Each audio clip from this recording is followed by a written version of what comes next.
Hey guys, welcome back to my YouTube channel. ഇന്നത്തെ video നമുക്ക് soyabean വെച്ചിട്ടൊരു അടിപൊളിയായിട്ടുള്ളൊരു സോയാബീൻ ബിരിയാണീൻ്റെ റെസിപ്പി നോക്കിയാലോ. സോയാബീനിൽ ഇതാ മഞ്ഞൾപ്പൊടി, മുളക് പൊടി, ഉപ്പൊക്കെ ഇട്ടിട്ട് ഒന്ന് ഫ്രൈ ചെയ്തെടുത്തിട്ടുണ്ട്. ഇനി ഇതാ ഒരു വലിയുള്ളിയും ഒരു തക്കാളിയും കൂടി ഇതാ കട്ട് ചെയ്തെടുത്തിട്ടുണ്ട്.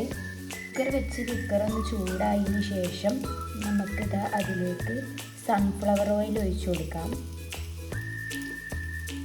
സൺഫ്ലവർ ഓയിൽ ഒന്ന് ചൂടായി വരുമ്പോൾ അതിലേക്ക് ഇതാ ഒരു 1/2 ടേബിൾ സ്പൂൺ നെയ്യ് ഒഴിച്ചു കൊടുക്കാം.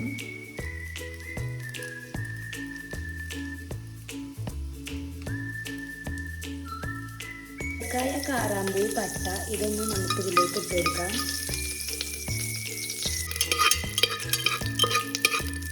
ഇതിലേക്ക് നമുക്ക് സവാള ഇട്ട് കൊടുക്കാം. സവാള ഒന്ന് കുക്കാവാൻ വേണ്ടിയിട്ട് ഇതിലേക്ക് ഇതാ ഉപ്പിട്ട് കൊടുക്കാം.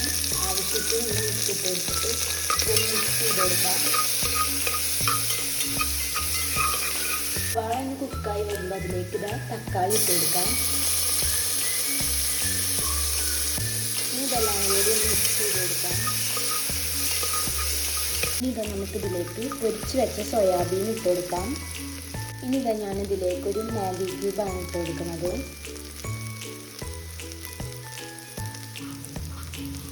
ഇനി ഇതാ ഒരു 1/2 ടേബിൾ സ്പൂൺ ഗരം മസാല ഇട്ട് കൊടുക്കാം. 1/2 ടേബിൾ സ്പൂൺ മഞ്ഞൾപ്പൊടി ഇട്ട് കൊടുക്കാം. ആവശ്യത്തിനുള്ള മുളക് പൊടി ഇട്ട് കൊടുക്കാം.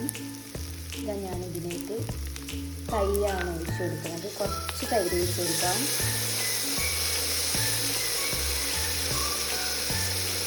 ഇതെല്ലാം കൂടി മിക്സ് ചെയ്ത് കൊടുക്കാം.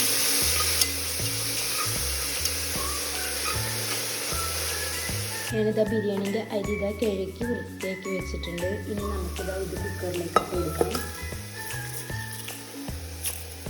ഇനി നമുക്കിതെല്ലാം കൂടി ഒന്ന് മിക്സ് ചെയ്ത് കൊടുക്കാം.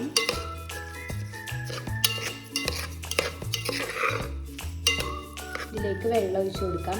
ഞാനിപ്പോൾ ഇവിടെ എടുത്തത് 1 കപ്പ് ബിരിയാണി അരിയാണ്. അപ്പോൾ 1 കപ്പിന് 1.5 കപ്പ് വെള്ളം ഒഴിച്ച് കൊടുക്കാം. നിങ്ങൾ എത്ര എണ്ണം അരി എടുക്കണേ അതിനനുസരിച്ചിട്ട് വെള്ളം എടുത്താൽ മതി. ഇനി നമുക്ക് ഇതിൽ ഉപ്പുണ്ടോയെന്ന് ചെക്ക് ചെയ്തതിന് ശേഷം ഉപ്പ് ഇട്ട് കൊടുത്താൽ മതി. കുക്കറൊന്ന് അടച്ച് വെച്ചതിന് ശേഷം ഒരു വിസിലായതിന് ശേഷം നമ്മൾ അടിപൊളിയായിട്ടുള്ള സോയാബീൻ ബിരിയാണി ഇവിടെ റെഡി ആയിട്ടുണ്ട്.